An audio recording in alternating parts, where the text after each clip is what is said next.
El 16 de junio de 2017, el presidente de los Estados Unidos, Donald Trump, en un discurso cargado de una retórica hostil que rememoró los tiempos de la confrontación abierta con nuestro país, pronunciado en un teatro de Miami, anunció la política de su gobierno hacia Cuba que revierte avances alcanzados en los 2 últimos años, después que el 17 de diciembre de 2014 los presidentes Raúl Castro Ruz y Barack Obama dieran a conocer la decisión de restablecer las relaciones diplomáticas e iniciar un proceso hacia la normalización de los vínculos bilaterales.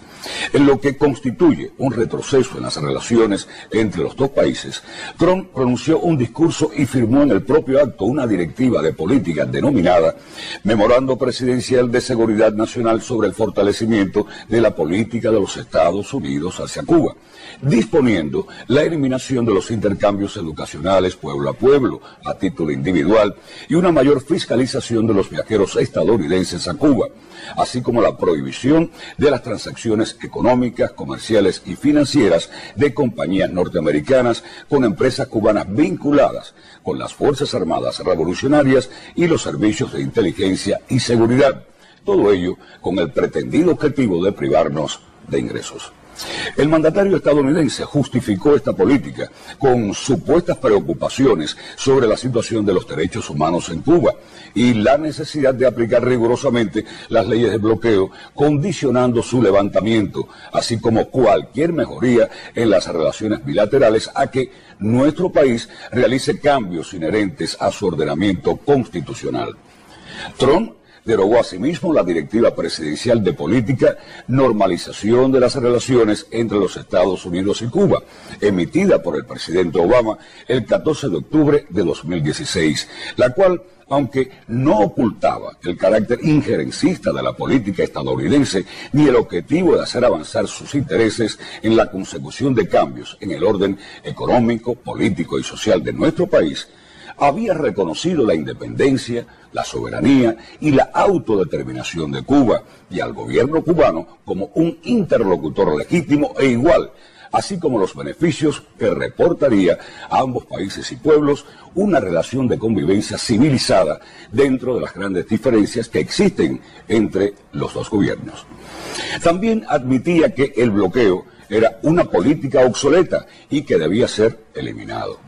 Nuevamente, el gobierno de los Estados Unidos recurre a métodos coercitivos del pasado, al adoptar medidas de recrudecimiento de bloqueo en vigor desde febrero de 1962, que no solo provoca daños y privaciones al pueblo cubano y constituye un innegable obstáculo al desarrollo de nuestra economía, sino que afecta también la soberanía y los intereses de otros países, concitando el rechazo internacional. Las medidas anunciadas imponen trabas adicionales a las muy restringidas oportunidades que el sector empresarial estadounidense tenía para comercializar e invertir en Cuba. A su vez, restringen aún más el derecho de los ciudadanos estadounidenses de visitar nuestro país, ya limitado por la obligación de usar licencias discriminatorias en momentos en que el Congreso de los Estados Unidos, como reflejo del sentir de amplios sectores de esa sociedad, reclama no solo que se ponga fin a la prohibición de viajar, sino también que se eliminen las restricciones al comercio con Cuba. Los anuncios del presidente Trump contradicen el apoyo mayoritario de la opinión pública estadounidense, incluyendo el de la emigración cubana en ese país, al levantamiento total del bloqueo y a las relaciones normales entre Cuba y los Estados Unidos. En su lugar, el presidente estadounidense, otra vez mal asesorado, toma decisiones que favorecen los intereses políticos de una minoría extremista de origen cubano del estado de Florida, que por motivaciones mezquinas no desiste de su pretensión de castigar a Cuba y a su pueblo por ejercer el derecho legítimo y soberano de ser libre y haber tomado las riendas de su propio destino. Posteriormente haremos un análisis más profundo del alcance y las implicaciones de este anuncio. El gobierno de Cuba denuncia las nuevas medidas de endurecimiento del bloqueo que están destinadas a fracasar, como se ha demostrado repetidamente en el pasado, y que no lograrán su propósito de debilitar a la revolución ni doblegar al pueblo cubano, cuya resistencia a las agresiones de cualquier tipo y origen ha sido probada a lo largo de casi 6 décadas. El gobierno de Cuba rechaza la manipulación con fines políticos y el doble rasero en el tratamiento del tema de los derechos humanos. El pueblo cubano disfruta de derechos y libertades fundamentales y exhibe logros de los que se siente orgulloso y que son una quimera para muchos países del mundo, incluyendo a los propios Estados Unidos, como el derecho a la salud, la educación, la seguridad social, el salario igual por trabajo igual, los derechos de los niños y el derecho a la alimentación, la paz y al desarrollo. Con sus modestos recursos, Cuba ha contribuido también a la mejoría de los derechos humanos en muchos lugares del mundo, a pesar de las limitaciones que le impone su condición de país bloqueado.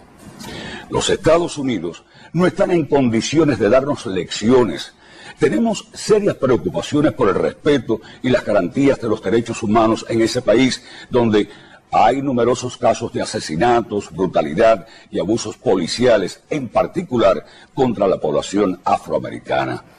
Se viola el derecho a la vida como resultado de las muertes por armas de fuego. Se explota el trabajo infantil y existen graves manifestaciones de discriminación racial. Se amenaza con imponer más restricciones a los servicios de salud que dejarían a 23 millones de personas sin seguro médico. Existe la desigualdad salarial entre hombres y mujeres. Se margina a emigrantes y refugiados, en particular los procedentes de países islámicos. Se pretende levantar muros que denigran a vecinos y se abandonan los compromisos internacionales para preservar el medio ambiente y enfrentar el cambio climático. Asimismo, son motivo de preocupación las violaciones de los derechos humanos cometidas por los Estados Unidos en otros países, como las detenciones arbitrarias de decenas de presos en el territorio ilegalmente ocupado por la base naval de Guantánamo en Cuba, donde incluso se ha torturado. Las ejecuciones extrajudiciales y las muertes de civiles causadas por bombas y el empleo de drones, y las guerras desatadas contra diversos países como Irak, sustentadas en mentiras sobre la posesión de armas de exterminio masivo, con consecuencias nefastas para la paz, la seguridad y la estabilidad de la región del Medio Oriente. Recordamos que Cuba es Estado parte de 44 instrumentos internacionales sobre los derechos humanos, mientras que los Estados Unidos lo es solo de 18, por lo que tenemos mucho que mostrar, opinar y defender. Al confirmar la decisión de restablecer las relaciones diplomáticas, Cuba y los Estados Unidos ratificaron la intención de desarrollar vínculos respetuosos y de cooperación entre ambos pueblos y gobiernos, basados en los principios y propósitos consagrados en la Carta de las Naciones Unidas.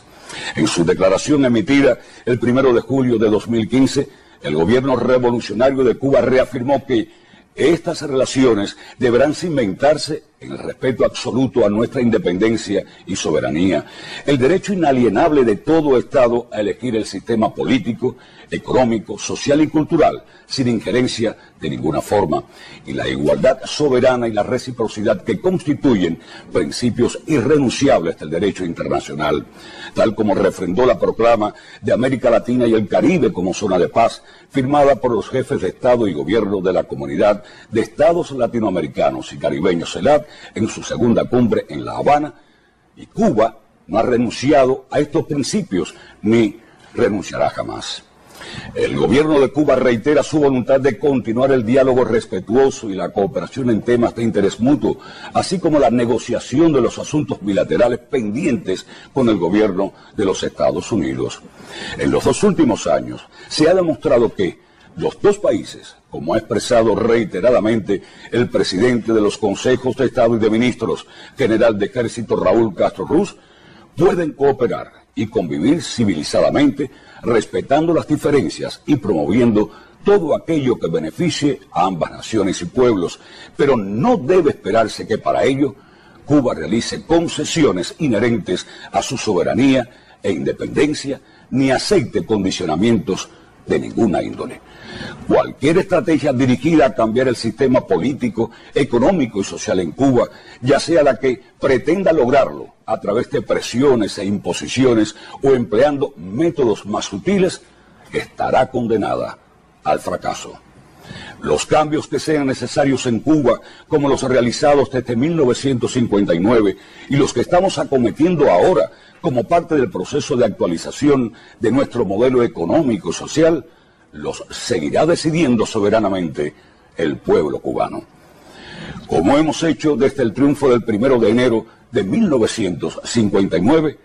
asumiremos cualquier riesgo y continuaremos firmes y seguros en la construcción de una nación soberana, independiente, socialista, democrática, próspera